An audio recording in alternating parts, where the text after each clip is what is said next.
Hey everyone, this is One Spit into the Battle Report. So, my Bretonnians again versus a Demons of Chaos army, 2,500 points. And the list I'm going against is Epidemius and a Demon Prince. I call him a Demon Princeling because I think the Demon Prince in the Demons book just doesn't compare to the one in the Warriors of Chaos book, mainly because that one is unbreakable.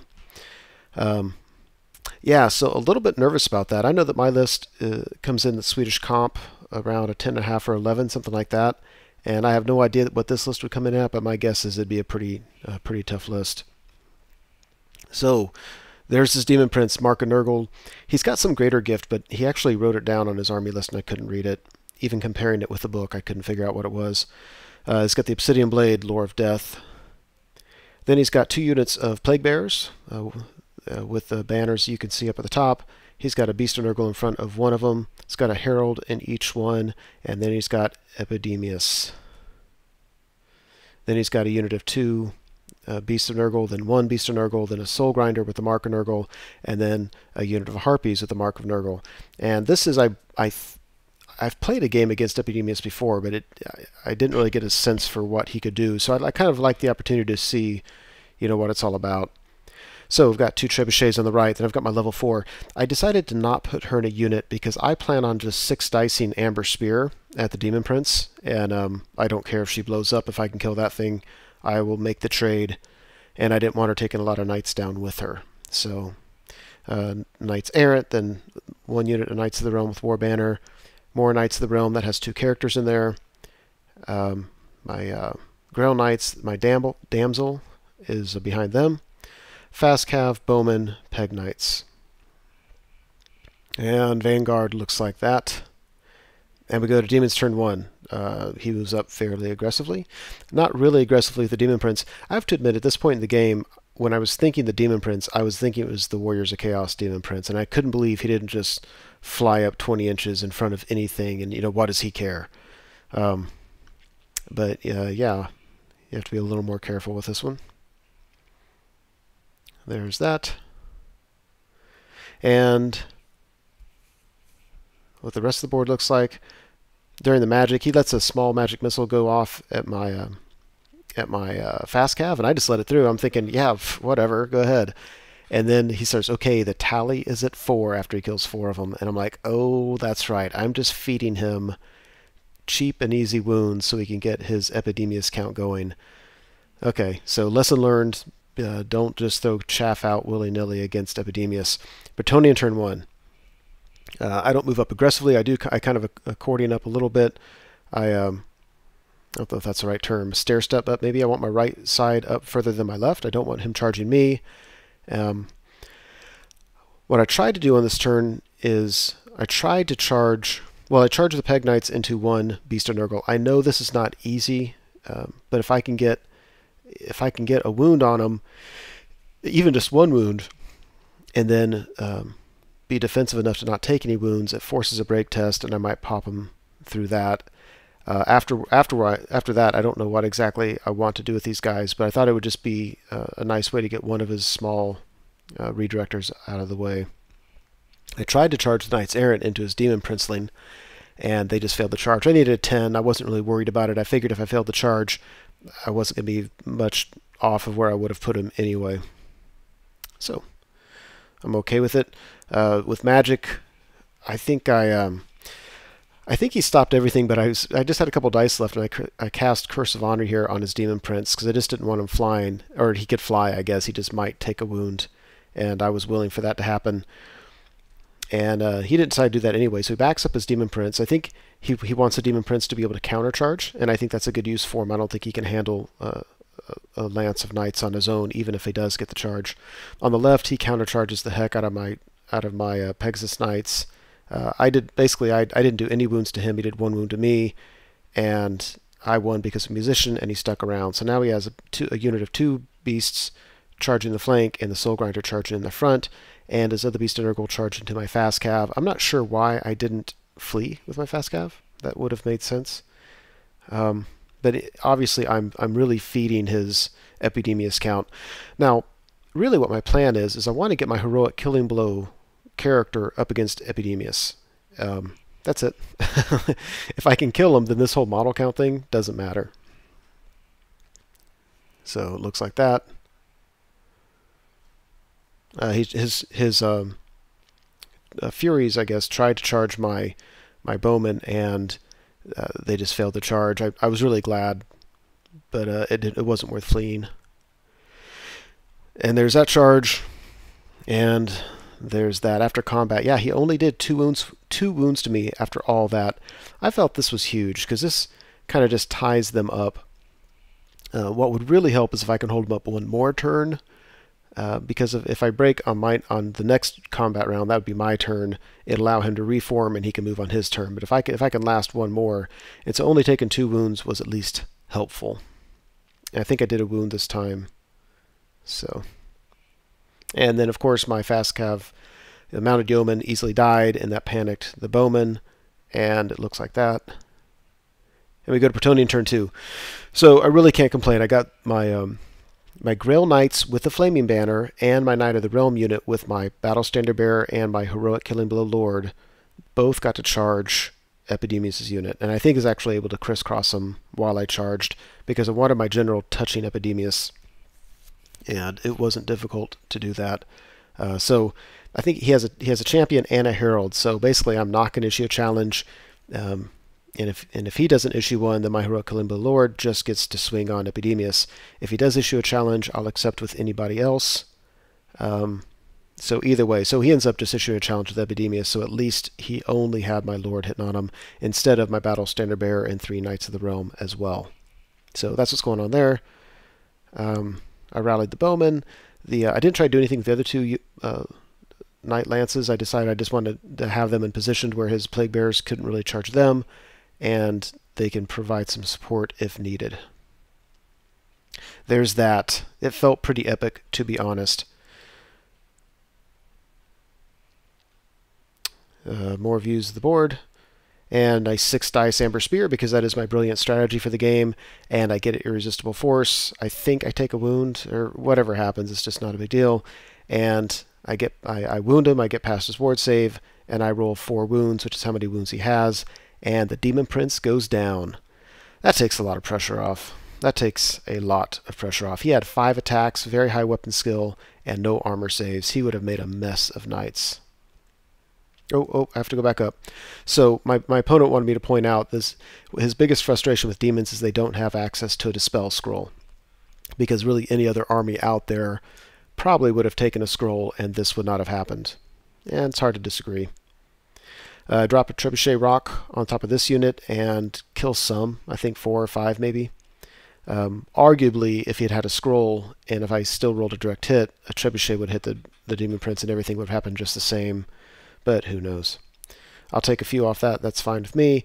After combat, yeah, so I rolled a 6 for Heroic Killing Blow, but he made his ward save. You do not get regen saves against Killing Blow wounds, but you still get your ward save, and he rolled a 5 and saved it. I did do 1 wound to Epidemius. Otherwise, yeah, I did a few wounds to him, but really to the rest of the unit, but not a ton. And regardless, you know, after instability test, he stuck around, and more importantly, my Peg Knights stuck around. I think he killed another one. My champion was left, and I lost combat, but I'm within range of my Leadership 10 General, Leadership 9 with Standard of Discipline, and my Battle Standard Bearer. So I'm Leadership 10, rerollable, minus whatever I lost by, but I lost by probably 2 or 3, so I had 2 chances to roll a 7 or 8. Anyway, he stuck. That was absolutely huge, because if it weren't for that, then he'd be countercharging with a Skull Crusher and those 2 Beast of Nurgle's units.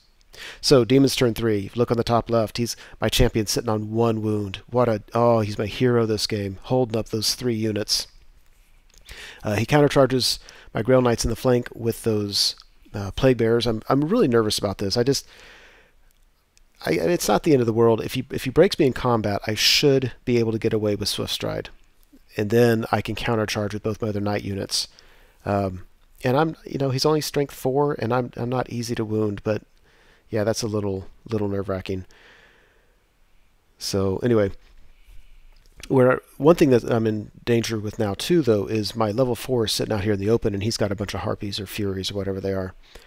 So on my turn, I can join her to a Knight unit, but if I do that, they can't charge. But I'm going to need them to charge, and so her job, I mean, she might just need to get away, but if she gets too far away, she can't use her magic.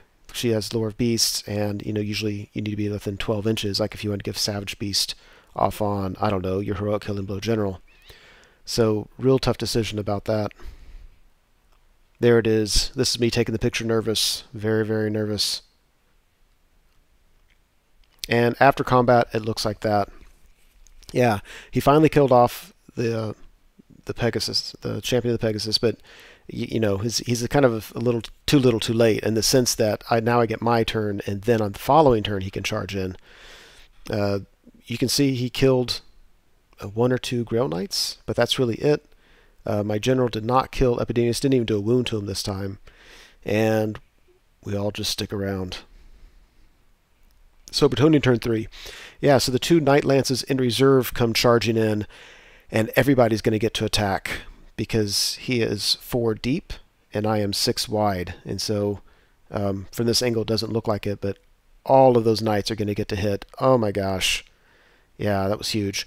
I took the Prophetess and I squeezed her in right behind the Grail Knights. So she's literally an inch away from between the Grail Knights and 2 Knight of the Realm units just sitting there. And I did that because she's out of line of sight of those Furies. And that's just all I could do. I mean, I could march her around, maybe around the backside, so if they charge her, she could flee and probably get away. But my fear was if I did that, I wouldn't be available to lend magic support, and I'd really like to get Savage Beast off on my general. So there we go. I am not nervous this time. Now, all I need for the Grail Knights, the 2 Grail Knights on the right, to do at least 1 wound to the Plague Bearers on the right, and if they do, that'll get rid of their regen. So instead of a 4-up save, they'll only have a 5-up save against all these attacks. And with it, I did 3 wounds to that unit. I don't think I got that wound by the Grail Knight, so I think he had a 4-up save. I had all those hits, 1 big and 1 huge lance come into him. I did 3 wounds. Ugh. But look at the Epidemius. He is no longer there. I got Savage Beast of Horus off my general, so he had 7 attacks and enough hit. I rolled a 6 to wound. He failed his 5-up ward save and goes away. So I won combat. The Plague Bearer unit on the right rolled well for instability and didn't lose too many more, but the one on the left took just a beating. So he's going to be able to countercharge now, but any benefit, I think he was already at +1 strength, so that's gone away, and all the wound tallies don't matter anymore. It's all gone. And now I'm steadfast with almost everything. So not too concerned about the countercharge. Now, one thing that happened after this picture was taken is I did a reform, and I put my general where my BSB is, and put my BSB where the general is. So everybody stayed in combat. I just switched positions with them. That way, if he charges in, my general can do his Heroic Killing Blow thing on anything touching him. So he's going to countercharge, and he's going to want to, well, I'll just show you. So this is Daemon's turn 4. I can tell you one thing he did that I would have done differently is he took his Furies in his Beast, and they're going after my Trebuchets. The Furies, I would have taken them and faced my Prophetess and changed formation to where they were 1 or 2 wide so they could fit in that gap. So that way they could charge her. If I fled it, they could just fly right over the top and catch her and get a lot of easy points. And if she stayed, I would have stayed with her because she had a chance of surviving combat and would have at least a decent chance of getting away, a better chance of getting away from combat than she would from fleeing the charge. But he just ignored her and decided to go after the Trebuchet instead, so that was nice. Hopefully there's a close-up. So he actually wanted his Skull Crusher on the bottom and his Beast on the top where my general is, because he does not want my general doing his Heroic Killing Blow thing against the Skull Crusher. But because where the Harpies were, he wouldn't fit. If we were maximizing the Beast and Nurgle in combat, the Skull Crusher wouldn't fit there, so this is the only way they would fit. So there's him going after my Trebuchets. I don't really care, to be honest. And after combat, yeah, so he just really didn't do too many wounds to me. I won mainly through static combat res. I'm not doing a ton of wounds to him. I think my general did 3 wounds to the Skull Crusher, but I didn't get heroic killing blow. I couldn't get off that 4th wound. So we go to instability test, and the big unit of plague bearers rolled boxcars and went away, which is kind of poetic justice, because the last 2 times I played this guy, we've had combats where I destroyed a unit and he rolled snake eyes and they all came back. So that was kind of nice. The plague bearers on the top, I think, are all gone. I think it's just his battle standard bearer left. And then, of course, he has the people that were tied up with my peg knights are now engaged with my general's unit. I had a tough time deciding how to reform the knights. I had to keep their center. I mean, when they were bumped out of combat, I separated them by an inch, and then I had to make sure I kept their centers the same when reforming. And so this is the only way I could figure out how to do it. Bretonnians turn 4. Knights Errant are just going to mop up the points at the bottom. I'd rather use them in the main combat, but I just couldn't figure out how to do it.